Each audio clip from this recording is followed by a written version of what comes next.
Hey Rise community! Hello! Today we're looking at some of the moments in the life of a woman named Hannah. Yes. And we're going to see if we can see our own journeys in her story. So if you are reading along with us, we're looking at 1 Samuel 1 and 2. Grab your actual Bible. Yeah! Grab it! I have it here with me. So exciting. Yes, and we have a reading plan attached so that you can read through 1 Samuel and the Psalms with us as you prepare for the next lesson each week or each couple of weeks whenever we actually release them. Sure. So, if you're reading with us, you see that Hannah desperately wanted children, but it says the Lord had closed her womb. It sounds like Hannah petitioned the Lord for years for this desperate desire of her heart, and year after year, her prayers seemed to be unanswered. Yeah. But three things did happen when she approached the Lord with her pain. In verse 6, it says, "And because the Lord had closed her womb, her rival kept provoking her in order to irritate her." This went on year after year. Whenever Hannah went up to the house of the Lord, her rival provoked her till she wept and she would not eat. First thing that happened. Second thing that happened was her well-meaning husband, trying to comfort her in her deep grief, said, "Don't I mean more to you than 10 sons?" We know from these verses that her husband So naive. loved her. He loved her dearly, clearly from Yeah. these verses. Yet his solution was to try to fix her in her mourning, and ultimately he made the pain about himself. The That's good. third thing that we see that happened as Hannah was trying to pour her heart out to God, the priest misunderstood her character and accused her of being a drunk. Yeah. Wow. That's a pretty big accusation in the temple. Yeah. In the temple. Yeah. Have you ever felt kicked while you were down? Have you I ever? shouldn't laugh, but yeah. Yeah. I Like, mean, that's so- relatable. Hi, like, hands up if that's the case. Like, give us a like or something. Engage somehow to let Yeah. us know. It can't just be us, like, two little lost puppy dogs. Yeah. Because it can feel that way sometimes. And I think it's important for us to remember that just because we're feeling that way, we think that we're the only ones that have ever gone Yes, through ma'am. that. And that's not true. So putting light on it helps kind of bust that shame around these weird, wonky feelings. And I think Yes. it just gives an opportunity to realize you're not alone. There is hope. And you don't have to continue being kicked while you're down. Yes. Yeah. Have you ever tried to do the right thing with your pain and take it to the Lord and then face these similar obstacles, something that feels the same as this? Do you know what it feels like to be humiliated, to be treated unkindly for something in your life that you lack, that you have no control over? For some area where you feel like God should have came through, but right now all evidence is to the contrary, and you feel like you're just trying to deal with that thing well, and then all this other stuff comes at you. Maybe it's not a person who pokes at you, but maybe it's the voice in your head that reminds you of how things should be but aren't. Maybe it's being left out of things because you're not a mother, or you don't check some magical box that makes you worthy. Have you ever had someone try to be there for you, but end up making it worse by trying to fix you, or telling you your feelings are wrong, or to just get over it, or making your pain about themselves? I've been the person on both sides of that. Yeah, me too. So I have been the feelings bully that wants to come in and bully somebody else's emotions and tell them I want to be the Holy Spirit and fix it for them. Right. And if you've done that, again, there's no judgment or shame. We all have to grow in these areas. Right. But this is something that I used to do because I was just genuinely trying to help somebody. Yes. And I know my heart and I know what the intention was, but it never comes across as helpful. Right. Look at the way her husband said, like, am I not enough for you? And it's like, well, really?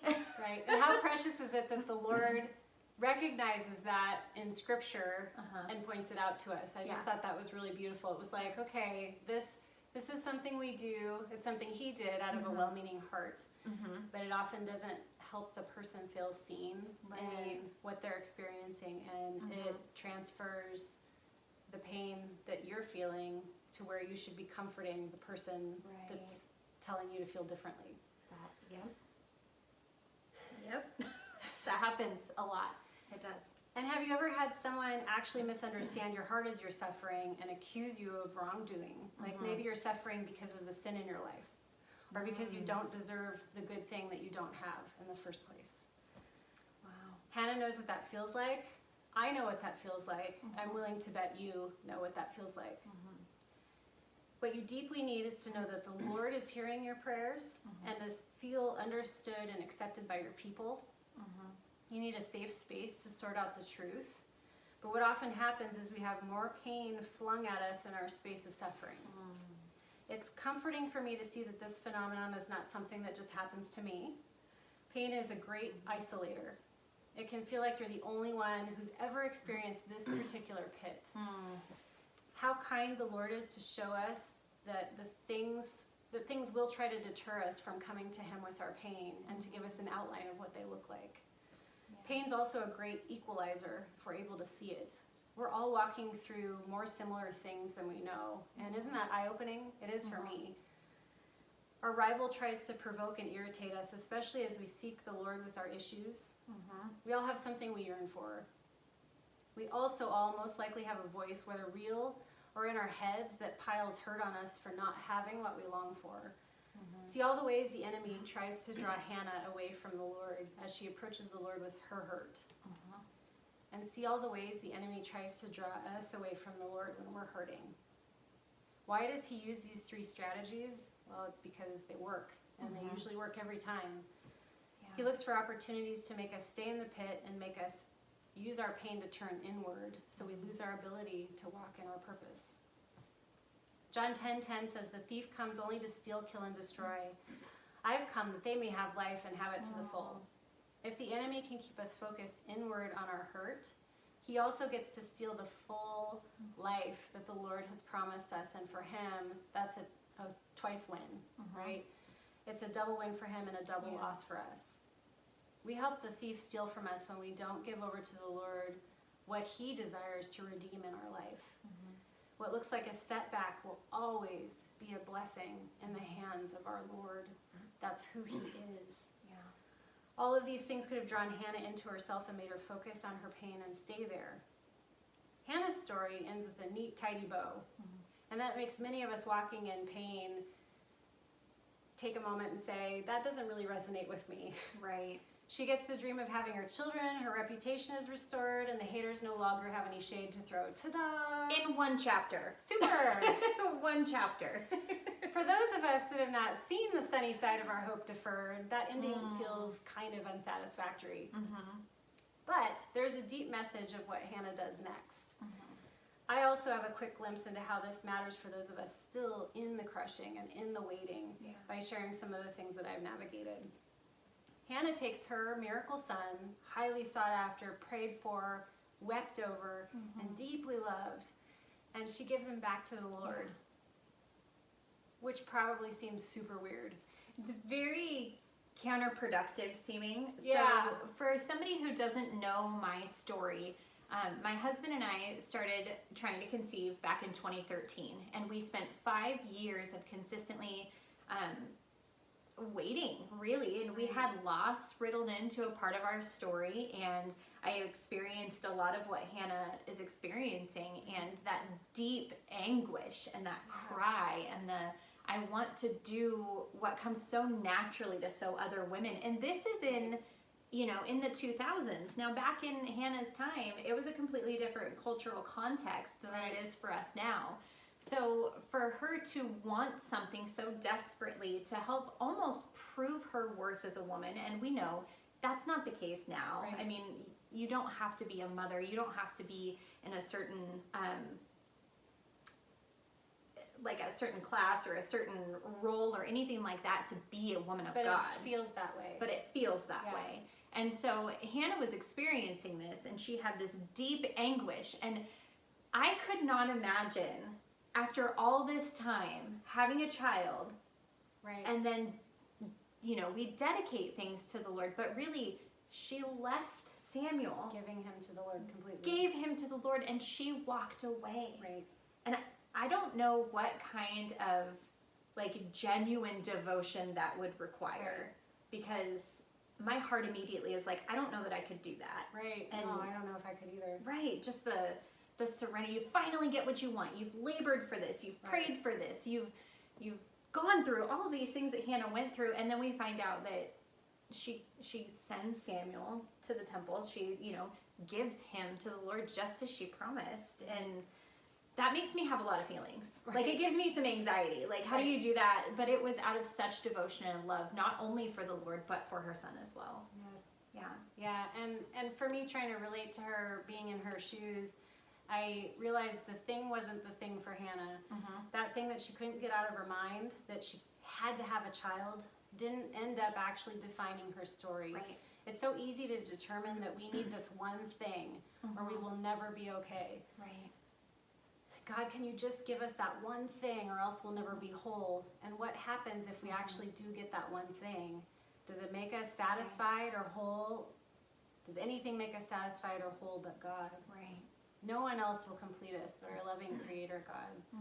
In Matthew 6:19 through 21, it says, "Do not store up for yourselves treasures on earth, where moth and rust destroy, and where thieves break in and steal.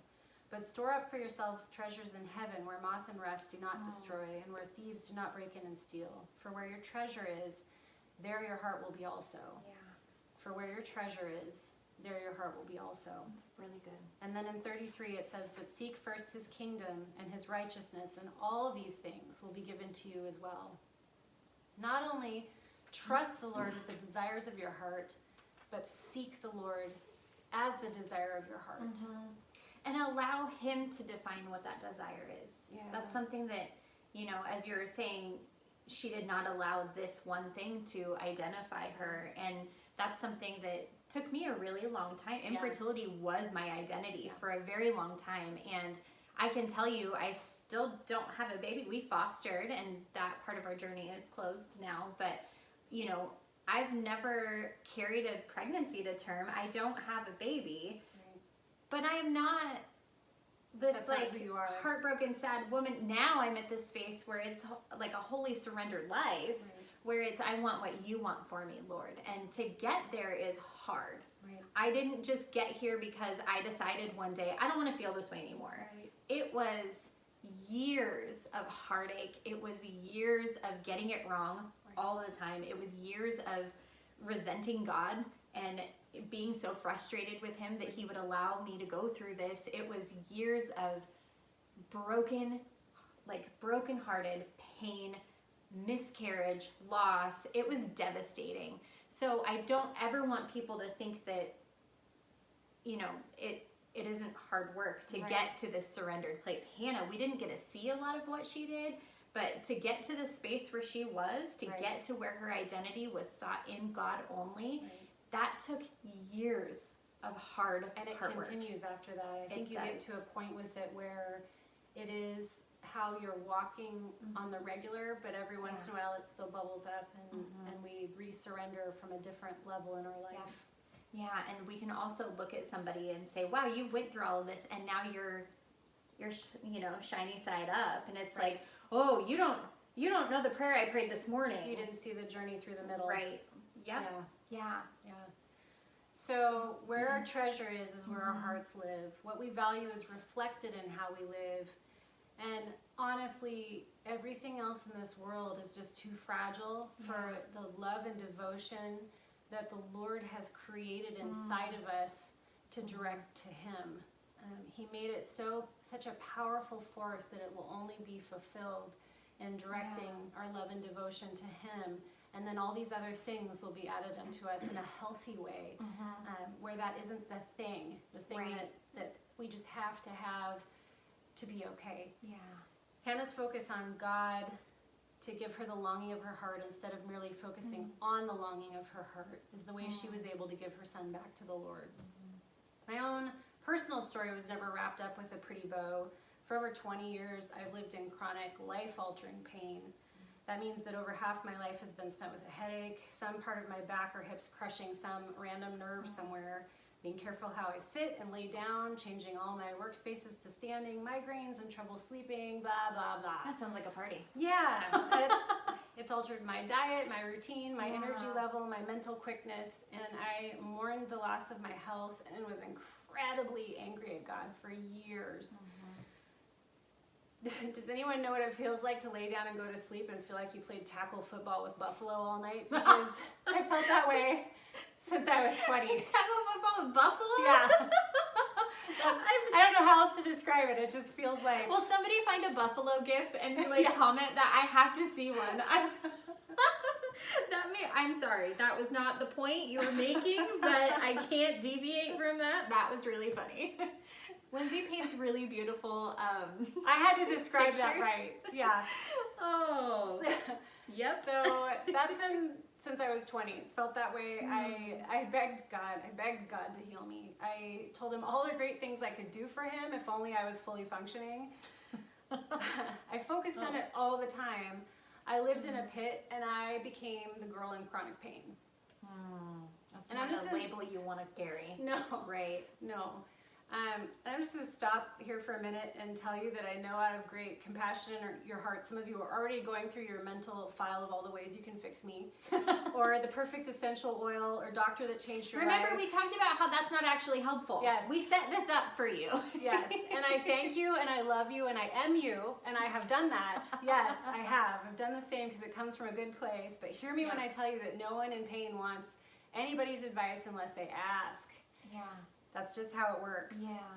Because most likely, like me, they've already spent thousands and thousands of dollars on doctors and gadgets and physical therapy and herbal supplements and oils, and we have all the things, thank you very much, right? Does anyone hear what I'm saying? So do not get distracted from this point by filing through your head with the call of the fix-it. That's not where we are here. Come on back. We're moving on. Let's go. So I also experienced the three things that Hannah experienced when I tried to go to the Lord. I find great value in contributing, and at one point I couldn't get out of bed. I had voices in my head telling me that I was worthless because I could not keep up with life. I had loads of people give me opinions in my pain, and I had a few tell me how I must have sin or unforgiveness in my life to not be living victoriously. You know what's really interesting is we have vastly different stories. Right. Chronic pain, infertility. Right. And I've experienced everything you've just said. Right. For this whole thing, it's like, oh. Same pain. You're talking about, yeah. Different circumstances. Right. Our journeys just journey. weave together so much more than we realize, I think. Yes. Yeah. Yes. Roadblocks to the Lord. Heaping pain to steal, kill, and destroy. Yeah. Right? And the turning point for me was when I stopped trying to convince God of the life I should have, and I surrendered to Him the life that was. It's all about Him. He knows what I need. He wants to define my life with His love. I've been creating my identity around my pain, and that was how everyone interacted with me. How's your pain? Every conversation. And I didn't want my life to revolve around my hurt, because that can be a kind of idol, right? I wanted my life to revolve around the Lord. I didn't want to be the girl in chronic pain, the broken girl. I cannot believe that that is God's story for me, and I will not believe that that is God's story for you. Where He allows brokenness. He does Yes. not call us broken. Yes. Yeah. And we don't have to live there. Right. Where my treasure is, my heart will be also. Do I treasure my health more than my Lord? Will that be my legacy? Or is there so much more to this life that He has given me to live to the full? That's very convicting. It was Can for I me. Okay. Yeah. Let us know. Again, we don't like to be alone in this. No. That was incredibly convicting for me. Wow, that was a really good truth, though.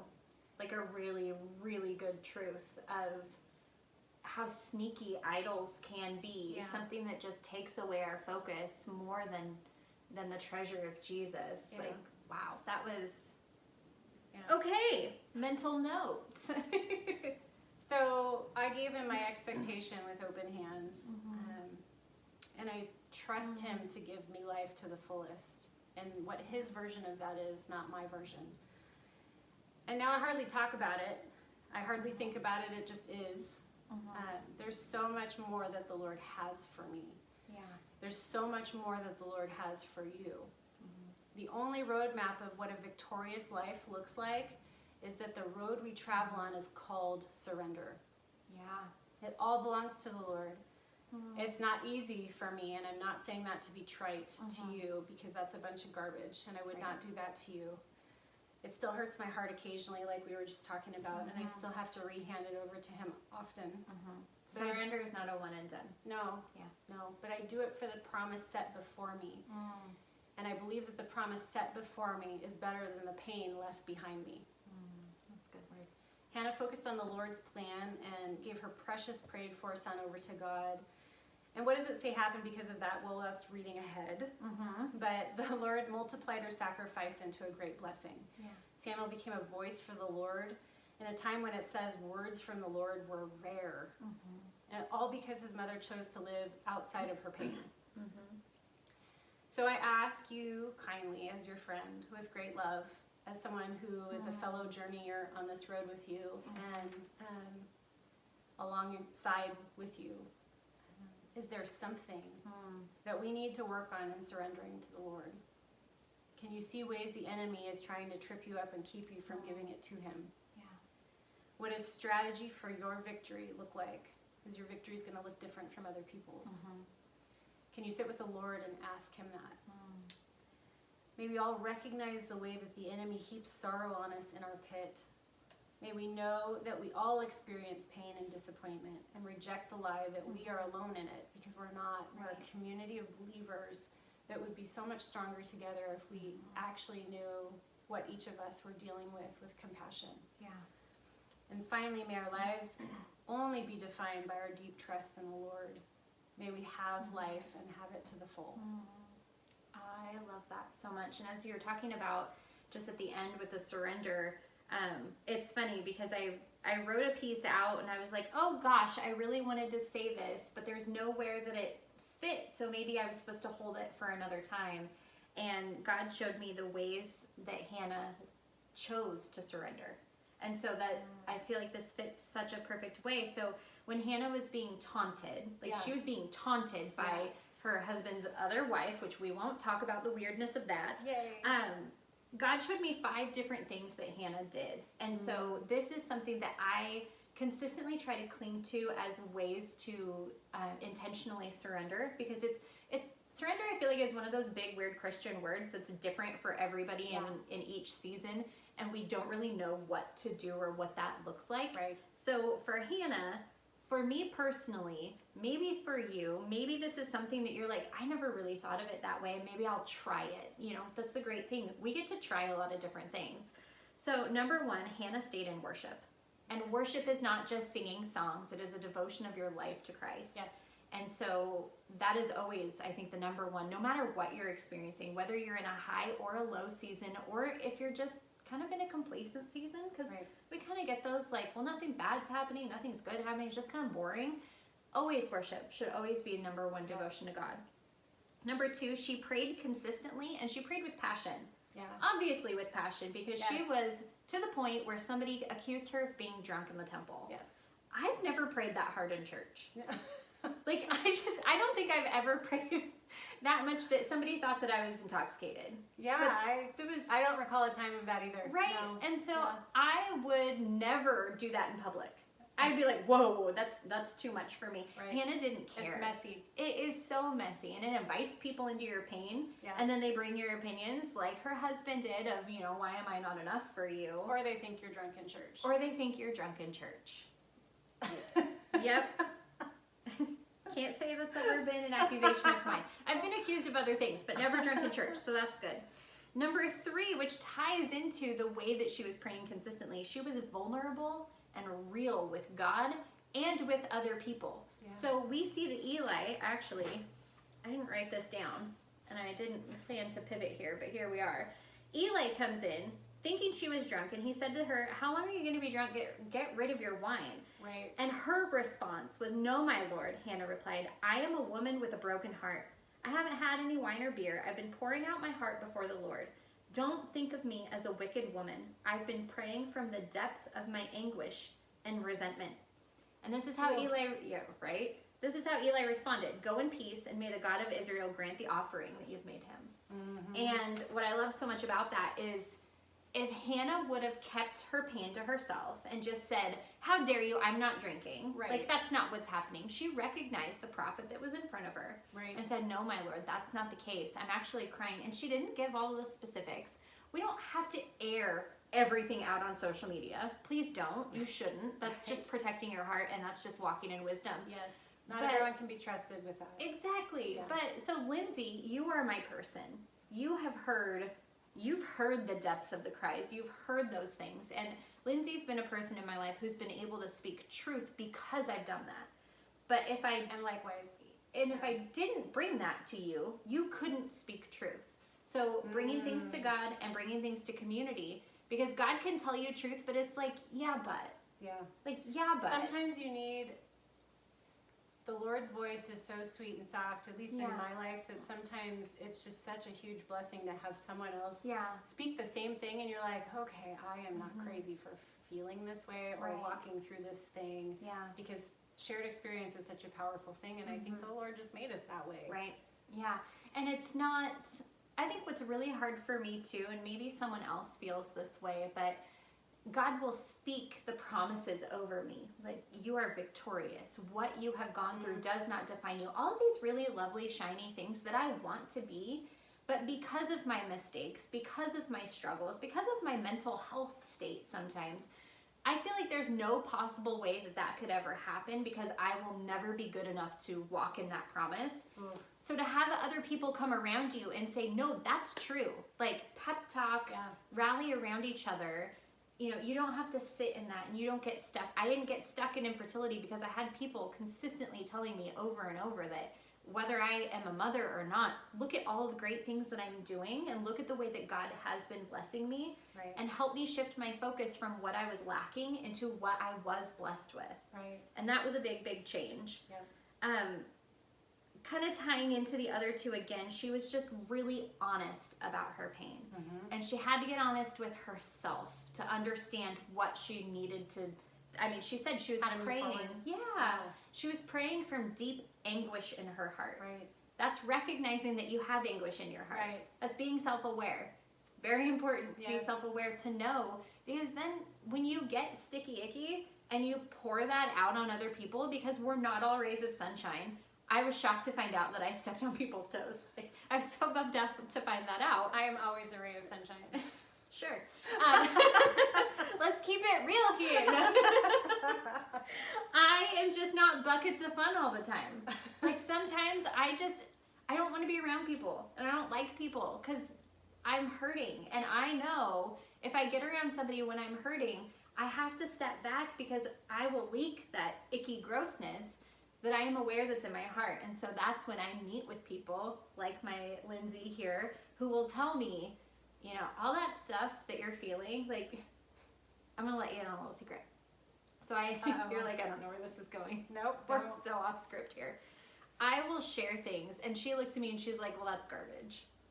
And that That's true. doesn't sound incredibly supportive. I am very encouraging. She is. She really is.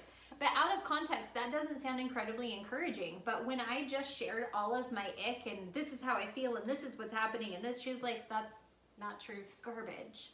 Yeah, and she's one of the first people, I think you're one of the first that's ever really spoken that out in confidence. Because people will be like, oh, that can't be true. And you're like, I know what the truth is, and that's not it. And it's just, it helps you get out of your stuff. It helps you get real with, these are the lies that I'm believing. You can't do that if you don't allow people in, and if you're not self-aware with what's going on inside of you. Yep. It's really easy to believe lies in a vacuum Yeah. when the only voice is your own head, or maybe your own head and some negative voices that you've had in the past. Yeah. And that's why healthy community, which is Yes. what we're hoping to provide some of for you with Rise, is so valuable. Absolutely. Fifth and final thing that God showed me is that she trusted when Eli promised. Yeah. So Eli says, go in peace. Probably like, sorry for accusing you of being drunk. That's we how I hope read that's it. how it was. Go yeah. in peace, and may the God of Israel grant the request you've made of him. And she says, may your servant find favor with you. And then Hannah went on her way. She ate, which earlier you talked about how she wept and wasn't eating. Yeah. I don't have that problem. I emotionally eat, so I I'm know, like, I Hannah, even eat, yeah. right? But then she no longer looked despondent. because she trusted, because she had a word from the Lord. Eli was a prophet to be trusted. Yeah. And when you have people in your life, maybe in the infertility world, that's something I'm very comfortable talking about. We've had so many people say, you're going to have a baby by this time. And it's like, don't put timelines on God. But he said, may whatever it is be, I really like the way he said it. May he grant the request you've made of him. Mm-hmm. And he didn't know what that was. So he didn't say, you are going to have a son that is going to bring up the nation. Mm. Like, he didn't speak into what specifically that promise was. It was just, may God hear you. Yeah. May he grant that request. And she took that promise because God hears us all the time. He grants us requests. It just doesn't look the way that we expect it to. I think, I'm just keep thinking of Moses and how he was talking to God when God was trying to tell him, you are the man I am choosing to deliver Israel from Egypt, the Israelites from Egypt and from captivity. And he's like, I can't. And God kept saying, I am. And then God said, I am that I am. Because he is all of those things. And I think that we decide who God is in our heads. And instead of, I think Hannah did a really good job of, she knew who God was. Yeah. Like this short chapter is evidence. She knew the characters and the promises of God. And she clung to those and she believed them. And I get sideways really easily when I try to tell God who he is instead of allowing him to reveal who he is to me. Yeah. And I think that was something that was a big eye-opener through the middle of that journey, trying to recognize he's my father. And fathers want to give good gifts, and it's always in timing. It's always with purpose. His no and him keeping my womb closed is for a reason. I have a lot of reasons why that makes sense now. Hindsight, you can look back and say, this wouldn't have happened. I wouldn't have met these people. I wouldn't have had this opportunity. I probably wouldn't have become a foster parent and had an incredible 2-year journey with a kid that we still get to be in relationship with. I wouldn't have all of these things, and you can look back then and be grateful for that, but it comes to a point where you have to know who God is, and you have to surrender in that, and you have to, it's just this all-encompassing, like, these are the things you really need to do and make the choice to do if you want to walk out in freedom, if you want to walk out in joy, with intimacy with the Lord, with other people. It's just a 5-point plan.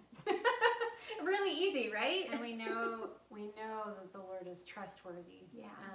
And we also know that God doesn't always tell us all of his plan for us, that we wouldn't do it if he did. That he requires faith in his goodness from us. And I think that's a really important thing to know when you're stuck in the middle of your story and it doesn't look like what you think it should.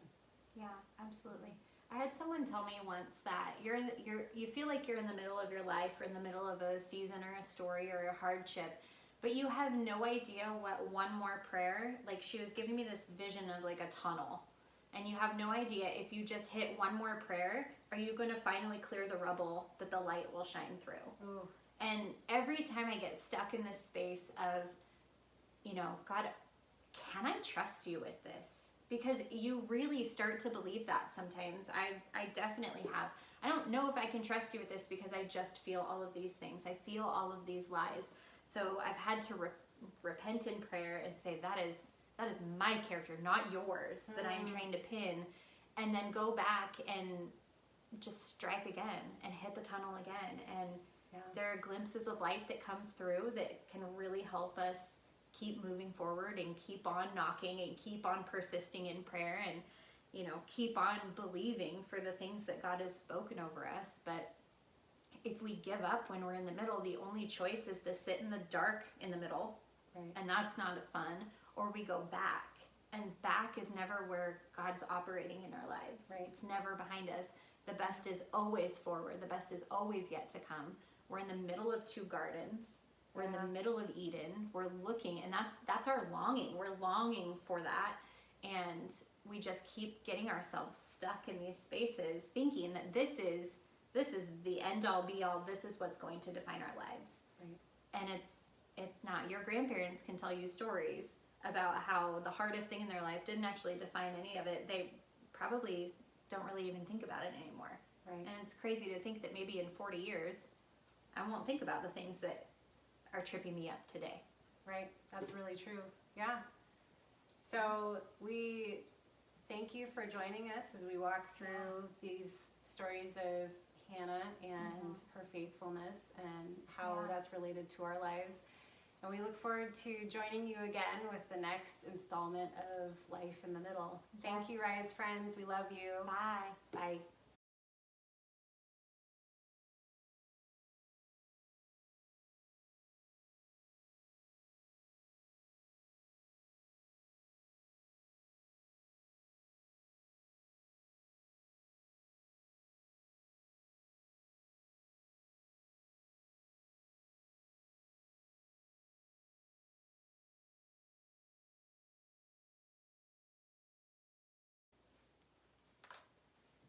We did that a one and done.